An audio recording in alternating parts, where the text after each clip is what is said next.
Hey, welcome to another episode. I'm Brian Roisentul, your host, and today it's my pleasure to tell you that I'm going to interview Kyle Bergman. He's the founder and chief Swoveralls officer, that's a new one, at Swoveralls, a brand that combined two of the most common apparel concepts, sweatpants and overalls. Hey, Kyle, thanks for being on the show. Thanks for having me, Brian. I'm happy to be here. Yeah, so I know entrepreneurship is hard and it's definitely not a straight line, right? So I wanted you to know if you want, of course, to tell the audience more about you and what happened to your business in the last few years. Sure, happy to share everything.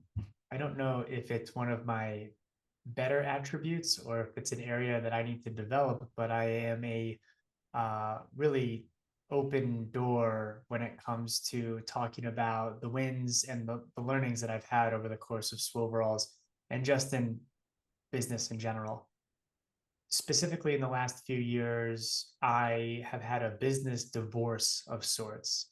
In 2021, I was lucky enough to partner with a small private equity firm that was actually born out of the pandemic.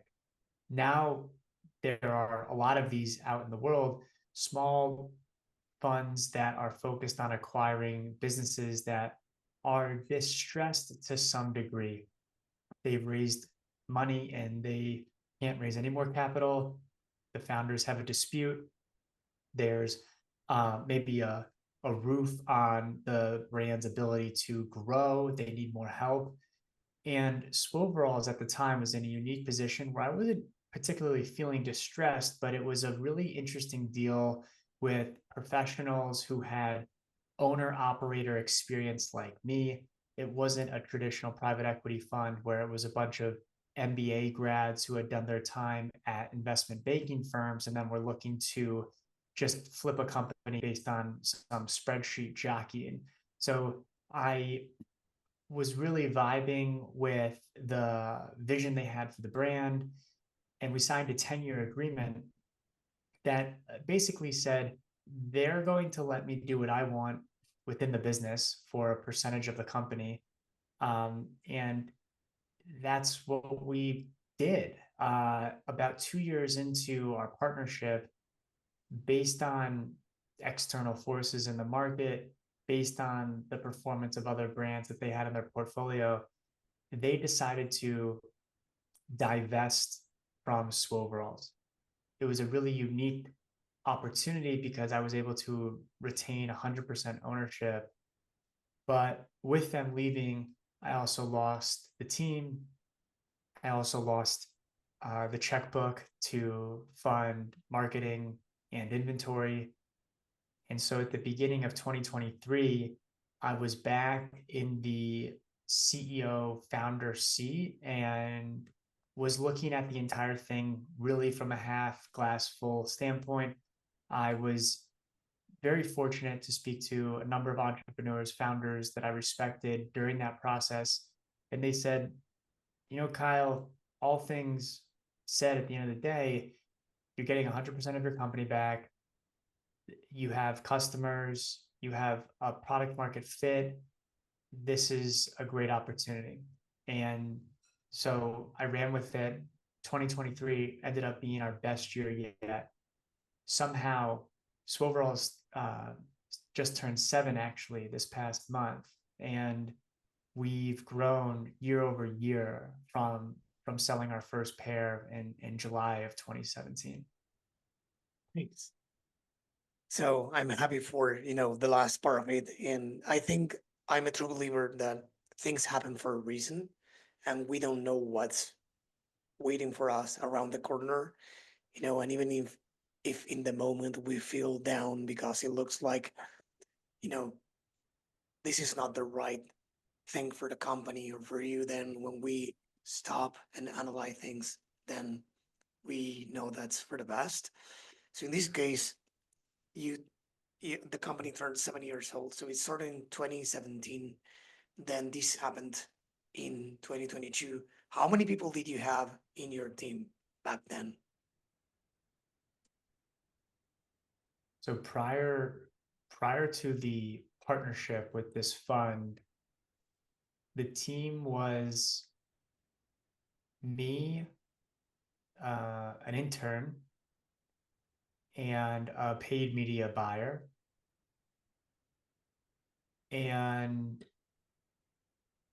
what was I doing from a customer service standpoint? I don't remember when the when I partnered with the fund, there were 10 people working on it. These people were also working on other brands within the portfolio. And then I was lucky enough when we decided to part ways that the customer service agent that was working on Swoveralls, I brought her with me. And so the day after all of the dust settled, it was the two of us. And over the course of the last 2 years, I've really invested in people and placed some bets that haven't panned out, to be honest. And at our peak, we were around 12 people, all part-time contractors. And now we're back down to 4. And actually, here I go being ultra transparent. I had to have conversations this past week with 3 folks that I said, based on our performance lately, we need to pause our working relationship. It's not due to the performance of them specifically. I guess it is kind of in a way, but really it's larger cash flow issues. And if I were to point, it would be easy for me to point fingers at the meta gods and the TikTok gods and the cost of goods and the increase in freight costs, but just rising costs have forced me to reduce payroll. I'm in a unique position. Maybe a lot of founders, I hope a lot of founders also have this skill set where I can do almost virtually anything in the company.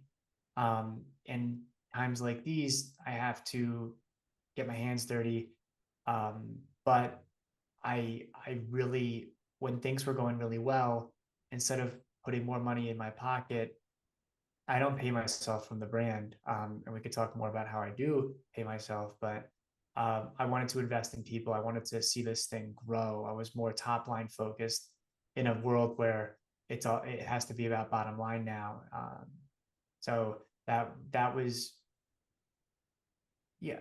Earlier this week, I was actually talking with someone about it's easy for me to feel disappointed or upset that I made the wrong decision. But I think if I could go back, I would do the same thing again, maybe with some tweaks. But when you find the right people in the right chair, I've also seen it happen. I've been on the sidelines of some companies where they just see explosive growth when you have people in the right position. So The last thing that I'll say, yeah, sorry, go ahead. the last thing I'll say on this topic is, and this might not be a popular opinion, but I think early stage companies and founders are looking for people that almost don't really exist, in the sense that you want an entrepreneur to the extent that they have incredible initiative and drive, but they stay within the guardrails that you put up. The perfect small business employee doesn't exist, because that's a person who's going to go and start their own thing. Agree. Of course, there are a lot of people who are scrappy and who will go and probably will move the earth for you in the company, but you know, probably we should partner up with entrepreneurs and hire employees. And I'm not saying employees and entrepreneurs to mean bad or good, being an employee is as good as being an entrepreneur. You have to be crazy to be an entrepreneur. Probably we are all crazy at some point. We want to pursue our dreams, and it's more challenging than we expected. And definitely something you said, it's a conversation I'm having left and right with many people in the pod and outside the pod as well, which is profitability, bottom line, however you want to call it. It's, you know, it's a tough one these days, But without that, we cannot, you know, we cannot build a team, we cannot build a company, we cannot do anything. So you kind of have both perspectives. You are a brand founder, and I didn't mention this in the intro, I think, but you're also an agency owner. So you get to have both perspectives. So what do you see from the perspective of the brand, and then what do you see that brands need? Because we know by now that brands hate agencies regardless of their performance. It's like a headline for a newspaper, and it's true. Brands hate agencies. We deserve it. I don't know what we did, but we deserve it. So what do you see from both ends? Be laughing, brands hate agencies, and that, I am one of those brand owners that has had a lot of frustration with agencies. And it was last year, the paid media buyer that I mentioned prior to the private equity fund partnership, my friend and business partner Jackson, last year, I said, I am tired of working with agencies that don't understand the nuance and challenges that go into running a business. They're only concerned about impressions and return on ad spend. There are more and more agencies that are either building their own in-house brands or brand owners that are developing an agency arm to what they do, to provide that level of understanding. And so, what me and Jackson decided to do was take a page out of the private equity fund's playbook and create a shared services model where we would essentially outsource the Swoveralls marketing team to other direct to consumer brands that were looking for guidance from a paid media, content creation, and brand positioning standpoint from another brand versus an agency. It provides a level of credibility that is difficult for agency owners that don't have D2C experience, and that's what we provide. I'll tell you though, when I put my agency hat on, it makes me question continue to running a D2C brand because the agency is very profitable. It's technically a service business. Yes, we're trading our time for money, but not having to deal with the meta platform, not having to deal with physical goods, inventory, suppliers overseas, uh, having a handful of clients versus tens of thousands of clients. It's a different animal. I like doing both because it provides a unique perspective when I'm working on the other one. But lately, I've been admiring more service-based businesses where there isn't as much tangible complexity with physical things that you're selling. So I guess, of course, we as human beings, regardless of, you know, each person, like we as human beings, I think that we prefer what's easier than what's harder. So of course, I for example, from the agency perspective, I envy, in a healthy way, but I envy brand founders. I would love one day to create something people love, that they buy, and it acts as a compound effect. Like, of course, in a successful scenario, which is pretty hard to achieve, but it, I would love that one day. But on what you were saying about agencies, I think we are all frustrated with many services in life in general. And talking about agencies, performance marketing agencies, I think it's unfair what happens to them. And I have one, so I can speak to that from my perspective at least.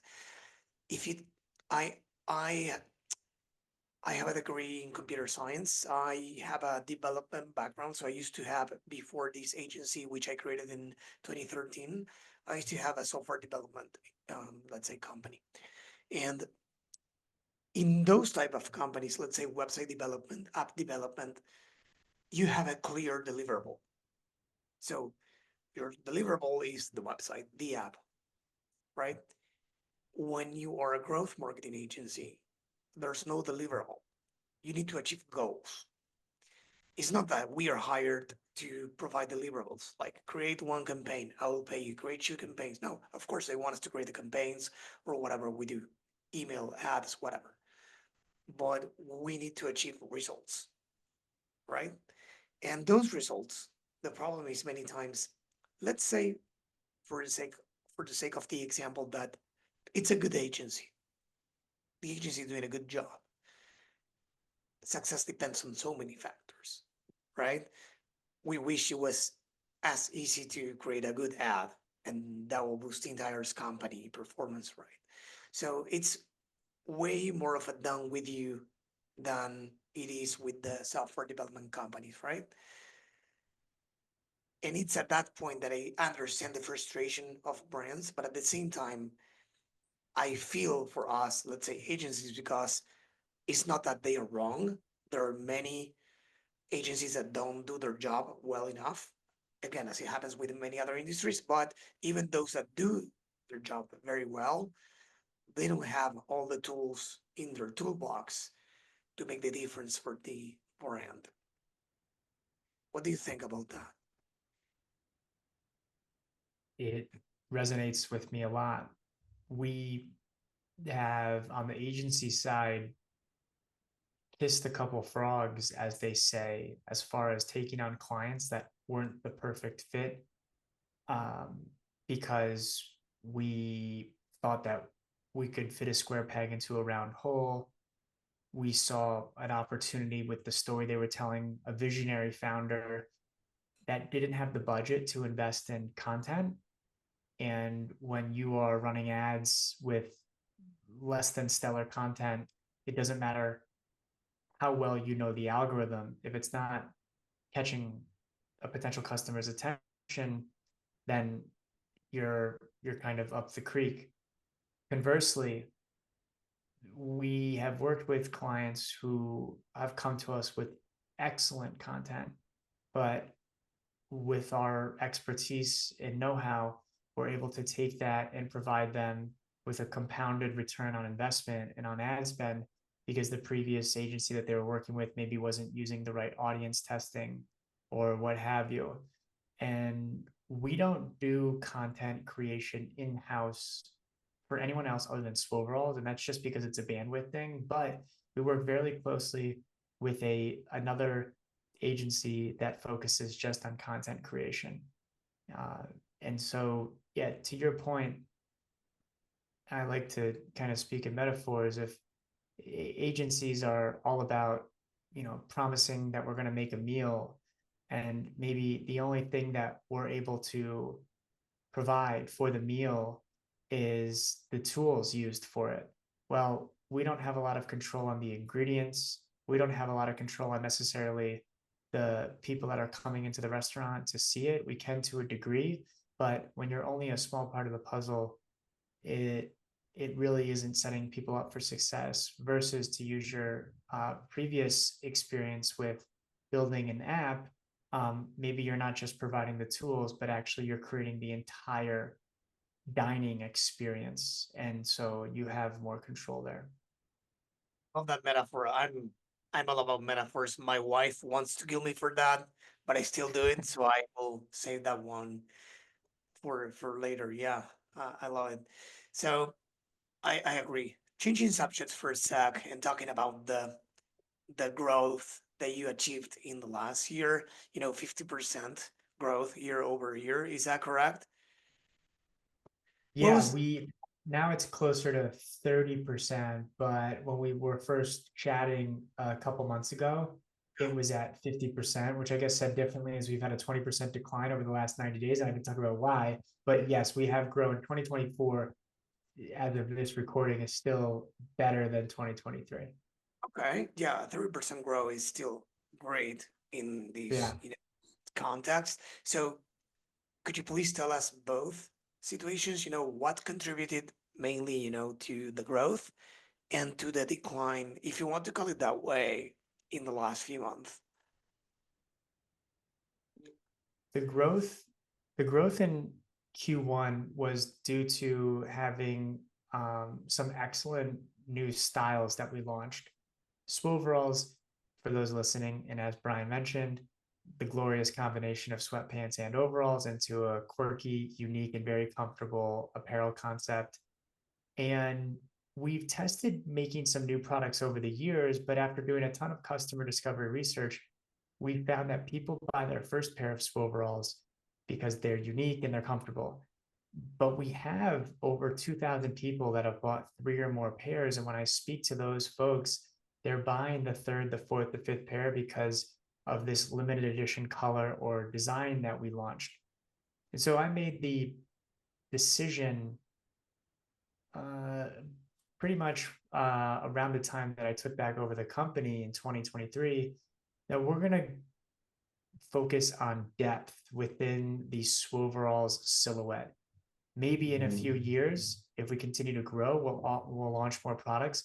But there's an opportunity to tell a collection story here. So in that as the preface, in January we launched a limited edition dinosaur print that did really, really well. And then we also in February had some excess inventory and discontinued styles, and we did a buy a pair of Swoveralls, get a mystery pair free, which was a clever way where people could select the size, but we're going to send you something that we don't offer anymore and help us move through some broken SKUs. In addition to this, we were spending aggressively on Meta, TikTok, Google. Our lifetime value is about $150. The average order value is around 114. And so I placed this bet that let's spend a lot to acquire customers and we'll get them to come back. And it has kind of happened to an extent. We're still up 30%. I think it's working. What I didn't calculate for is the additional cash outflow expenses that we would have to stay on top of inventory and continue to fund marketing. And I think that in hindsight, what we did wasn't wrong if we had the right cash balance in the bank to support like an 18-month run of that strategy. What I was, we were a bootstrapped brand. And what I was doing was more of a venture backed strategy. And so the decline that we've seen recently was due to us having to pull back significantly on spend, which as a result, we saw a decrease in traffic to our website, a decrease in sales. Conversion rate went up because we're not getting as many unqualified leads to our site. But that we've had to almost like June was one of our lowest sales months in 3 years because I just wanted to do a test and say, let's see what happens when we turn off everything. Can we still make any money?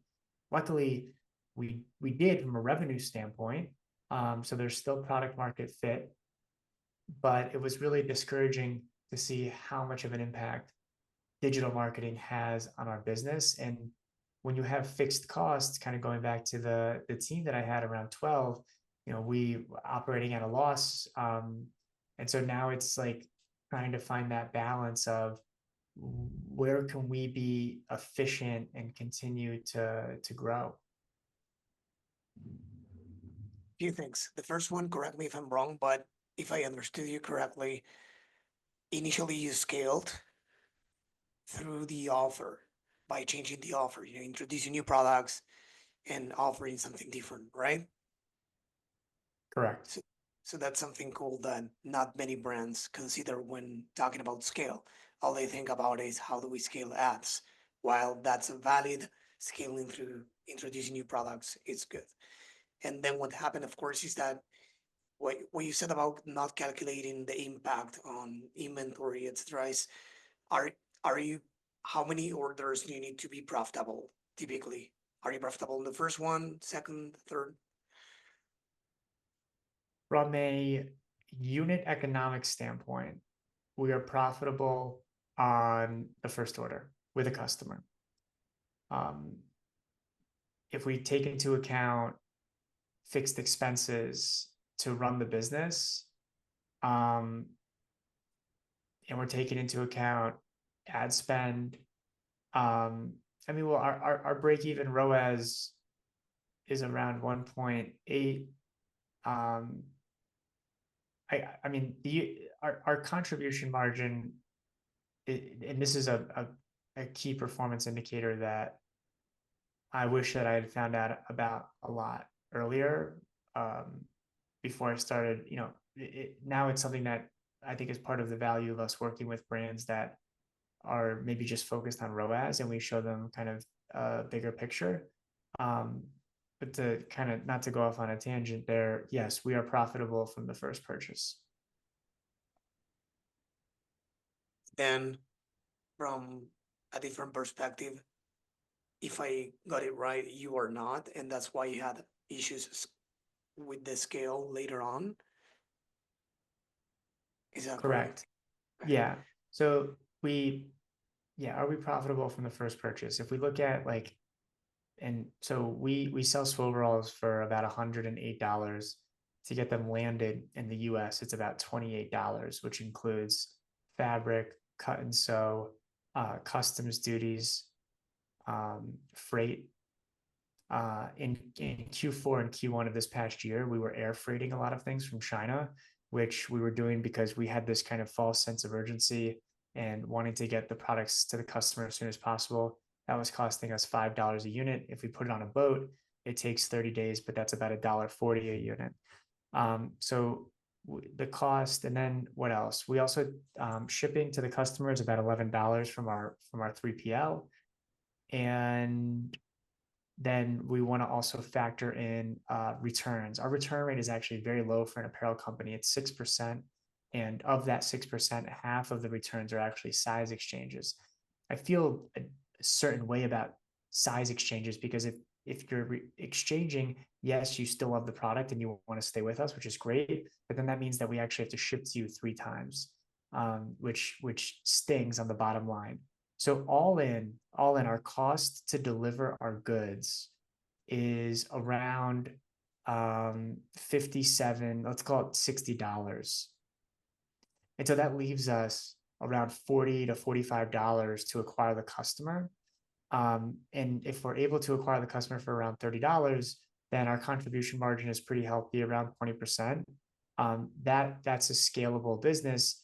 When you talk about profitable on the bottom line, that's where the math, it's interesting to look at because we say, okay, we have to sell 800 units a month and we have to spend this much on ads in order to sell 800 units a month.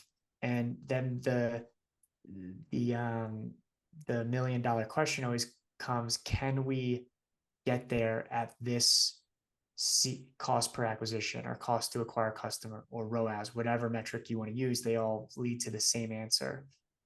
And that's where we've gotten in trouble balancing all of that. And it's honestly, I think I wouldn't be able to sleep at night, or I wouldn't even be able to say anything with a straight face or have any confidence in what I do if I wasn't able to be this transparent about the challenges that we have on the Swoveralls side of things. Very, very transparent with the brands that we work with as well.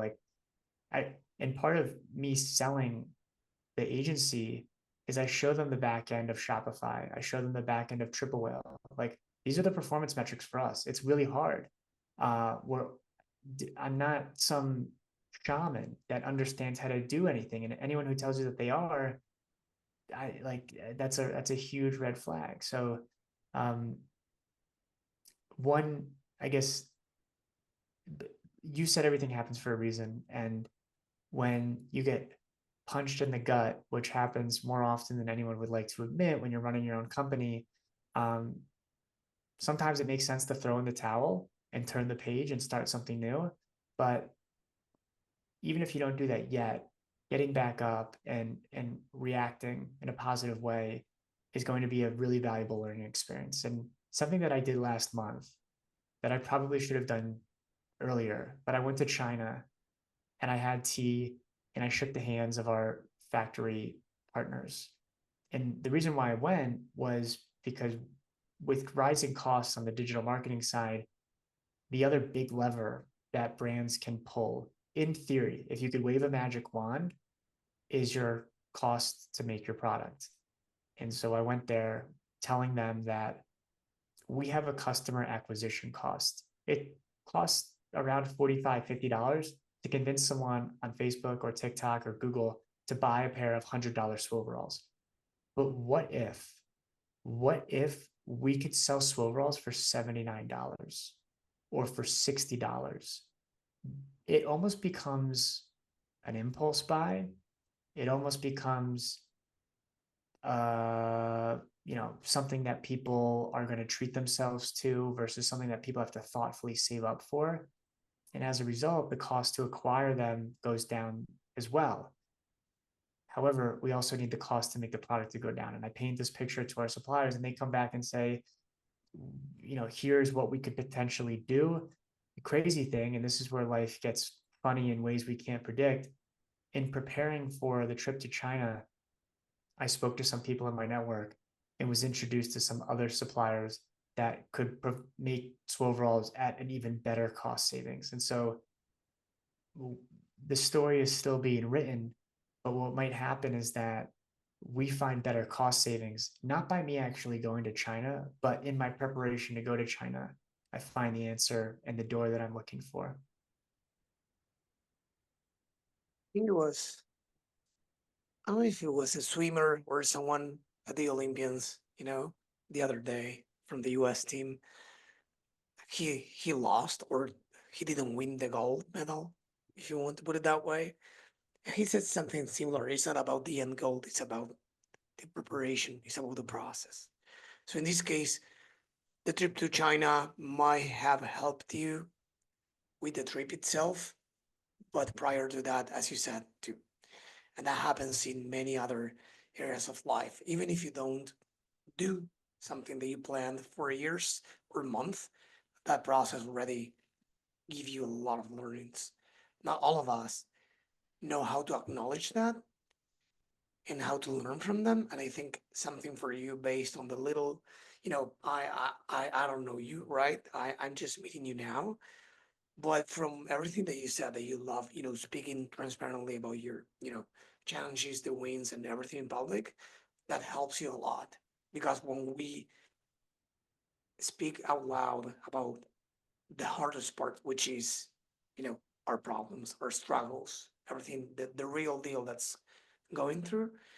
we are going through, I think that's when we actually learn, you know? So that's at least my take on what you said. I think it's pretty cool. And yeah, I was going to say something else, but I forgot. But yeah, I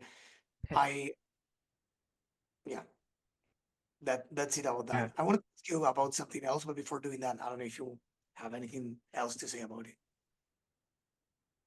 I appreciate what you said, Brian. I the pleasure is in the suffering to a degree. There's a couple great books on the topic.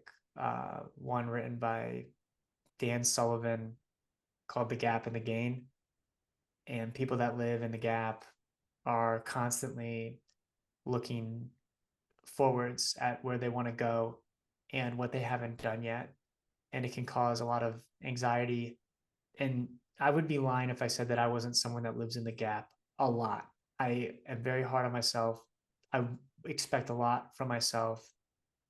I get envious. You said in a healthy way sometimes, and maybe sometimes in a healthy way, sometimes not. I try to practice also living in the game, and that's looking back at how far we've come and how much we've learned. And I think Kyle in 2017, if I had said in 7 years, if Swoveralls had grown year over year, doing $2 million in 2023, would you be happy with that? And I think I would have been amazed and very proud of myself.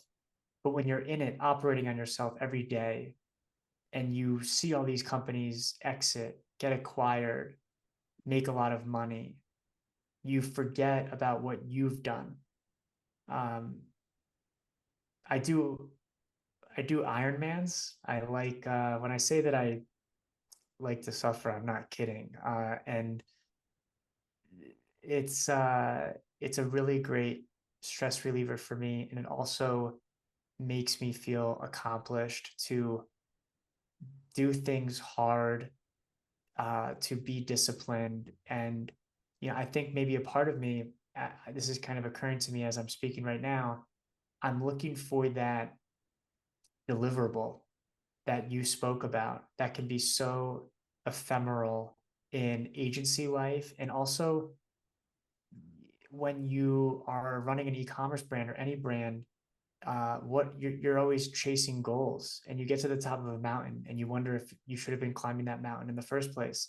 With an Ironman, you you kind of reap what you sow as far as the work that you put in the swim, biking, running, and that gives me counterintuitively so much energy. Although I completely destroy my body physically, it makes me realize that I can do hard things and can persevere. So that's a little bit about the psychology of how I operate.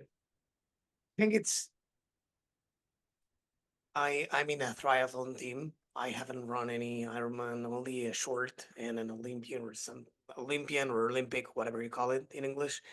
And Mm-hmm. I it's so tough. I cannot even imagine doing one, the entire one. So I want to say that that's because from my understanding is that happens to you because you have a win to celebrate, a clear win, a clear deadline, which is the Ironman finished.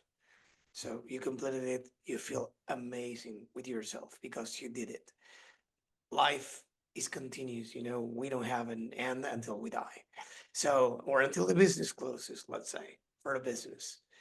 So in that continuum, we need to, learn how to, which is super tough, how to set goals. And when we achieve them, to celebrate that. It's okay to find a bigger mountain, but it's okay to celebrate before doing that, you know?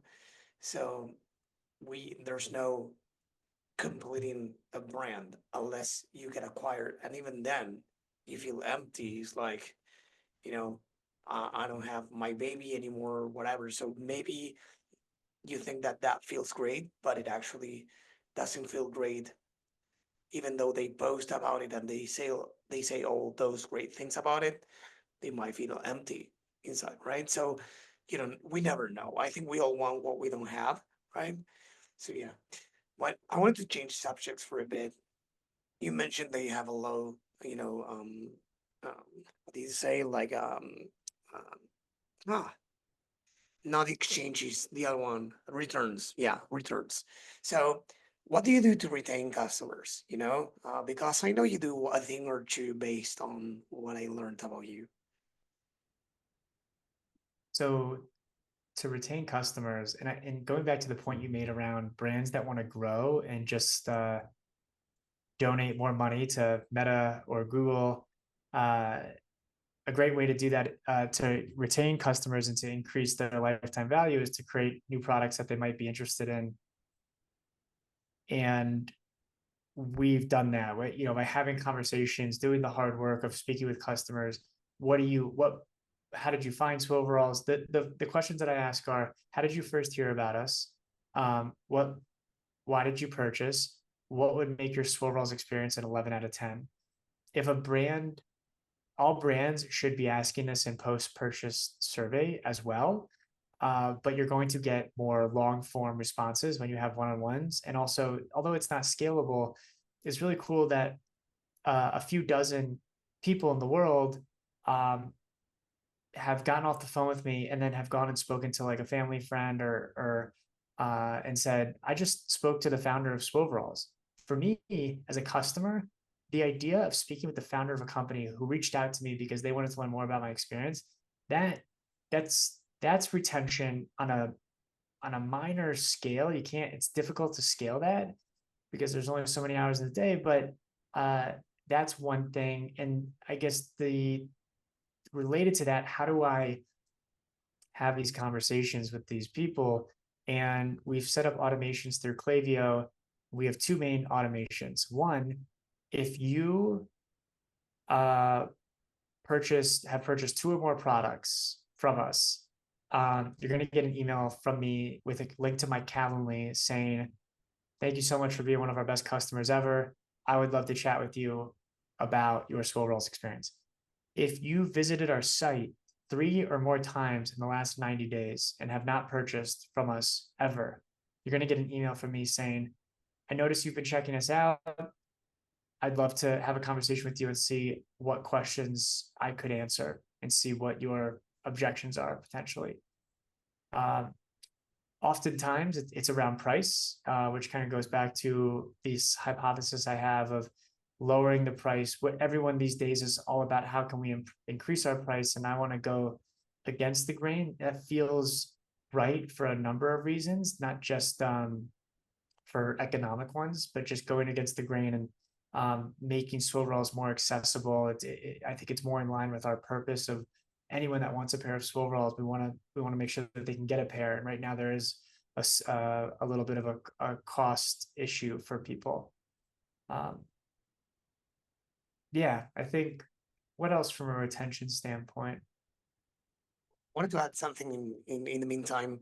So that already is huge. The fact that a founder calls you is not scalable. So what?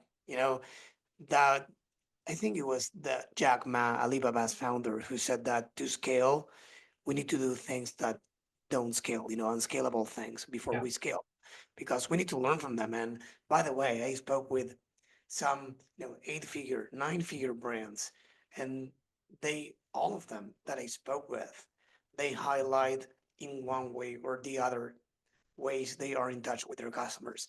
Some of them, it's the founder or CEO calling VIP customers. Some of them send handwritten notes, one for the first time orders, the other for the second, and so on. Some of them even, and this is funny, at least when they told me about it, it was, they call their customers and they record themselves, while calling their customers. That it's like a video of themselves, like the founder talking like this on speaker with the customer, and they record some fun conversations or funny conversations for the ads, and they work really well. The reasons why they chose buying from them, how many times, or why they bought this crazy number of products in a certain order. Then the other day I was discussing with the CEO at BattleBox, John Roman, and he was saying that they call customers who, something about what you said. The customer, no, it was similar but different. It wasn't those who abandoned the cart or didn't buy in the last 90 days. It was like lapsed customers, customers who didn't buy in the last 120 days or something like that. They were customers, but still, it was a long time since the last time they bought, only because it makes sense for them, to as a business model, the repurchase, so it's not valid for every business model, but it makes sense that brands go the extra mile for the customers. yeah. I I love that. It's great to hear that brands like BattleBox are also doing it in a way. Um, yeah, looking at lapsed customers is a smart way to do it. I love that idea of filming myself chatting with customers. Well, Thank you I for think that that. it's cool. Ever since I learned about it, I started doing it myself in the agency, and everyone who comes on the show and I mentioned that, it is like, I love the idea. Let me write it down, and it's so genius. And their ads were so funny. Like those ads were so funny and so good performing. And something I noticed about you, it doesn't have to do with retention, but with building rapport, maybe, which is kind of related sometimes. And it's that, correct me if I'm wrong, but I saw that on your website, you and your team or people are the face of the brand. Is that correct? Why Yeah. did you doing that? Um, it's amazing what you have to do in an effort to be scrappy and bootstrap. I mean, I'm the cheapest model and definitely the ugliest model that we have, but I'm the cheapest one. So I'm happy to do it. And a lot of the people that you see on our site are actually customers. And we'll reach out to them and say, we'll send you a couple pairs of Swoveralls if you want to be on our site and if you want to model. And people are stoked to do it. Wow. Yeah, that's an honor. I mean, if you love a brand, it's an honor to be on their website, you know? So that's amazing. Anything else you do to retain customers? Like I know you have, correct me if I'm wrong, you have a loyalty program, but kind of different, right? You don't do points. Yeah, we thank you for reminding me about our loyalty program. We used to offer points, and we just thought that it wasn't as compelling as changing the copy a little bit. So instead of now getting points on every purchase, you get cash back in the form of store credit. And I think people understand that more in an easier to digest way than getting points. And so you get cash back. You can get store credit in a number of ways. In this way, we're not unique. Your birthday, you sign up for our emails, you sign up for our texts, you follow us on TikTok, you're going to get points for all of that. You also get anywhere between 10 and 20% cash back on every purchase, which is incredibly generous relative to other brands that I know of and are the Revo, who is the loyalty app that we use. They tell us that we're a little too generous, but I'm banking on people coming back. And I think that's I've over the years over optimized for customer happiness. Um, and it's been when I try to be a better bottom line founder, it kind of I don't know. It's the brand loses a little bit of its soul. I haven't found that way. I think there's some brands that are really great at staying true to the customer, but also still making money. And for us, my dad likes to tease me and say that I'm really good at running a nonprofit because I want everyone to be happy with their experience. I want to use renewable materials. We use organic cotton, we use recycled polyester. That's why our landed costs are so high. Um, we're a member of 1% for the planet. We donate 1% of our top line revenue, not 1% of net proceeds, 1% of revenue to Wow. nonprofits helping the environment. So like over $45,000 since we joined in 2018. I've gone to Friends of Trees in Portland. I've gone to the Venture Out. I've gone to the River Project, which is helping the Hudson River in New York City. And so I think retention also for us comes in the form of transparency too. What's next for Swoveralls? Well, we are double downing on our limited edition styles that we're coming out with. So later this year, we'll be launching a camouflage collection. We'll be bringing back our Teddy fleece. We'll be bringing back corduroy in a new color.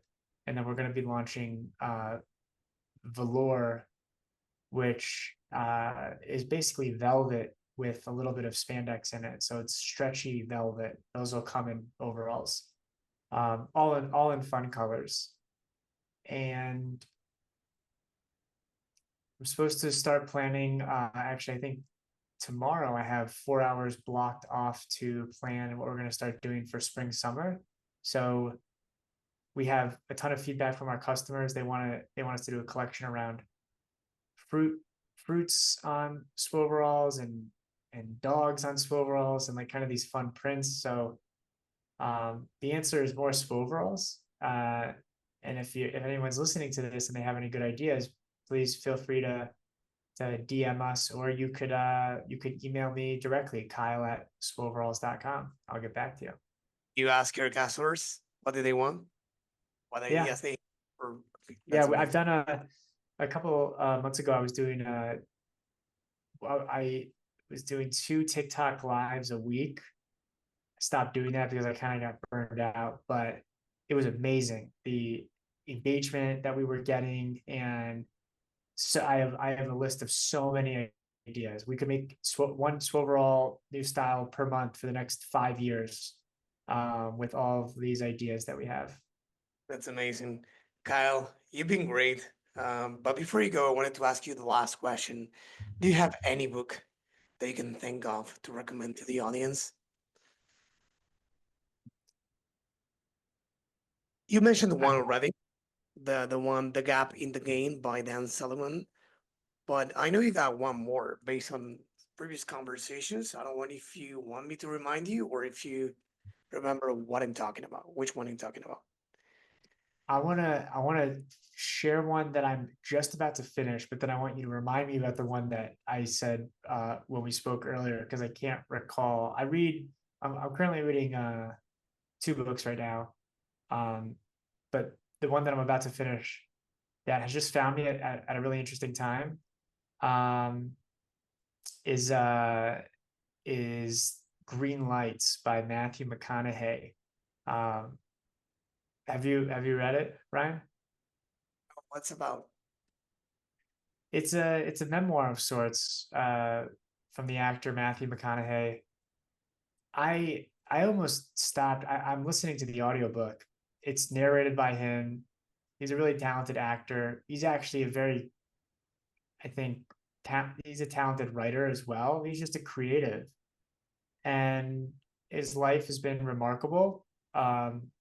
And the way that he looks at opportunity has been really refreshing. And for anyone that feels like they're going through a transition in their life or needs their brain chemistry altered a little bit, um, I recommend I recommend checking out Green Lights. And then yeah, the courage to be disliked is a book that I wish that I practiced more because I just want everyone to like me. But there's a lot of power in just focusing on you, and that takes courage. Exactly. Kyle, I had a great time. It was a very interesting episode. So before you go, where can people go to learn more about you and Swoveralls? So anyone can go to swoveralls.com if they're interested in getting comfy and freeing their waistband. People can find me on LinkedIn, Kyle Bergman, or you can email me, kyle@swoveralls.com. And thank you very much, Brian. It was great chatting with you. Amazing. So for everyone who's listening to this or watching this who is not there already, please head on over to the DTCinsider.com, click on the episode, and you will find all the notes with everything we discussed, as well as the links and books Kyle mentioned. Kyle, it was a pleasure again. Thank you for being here on the show. Thank you.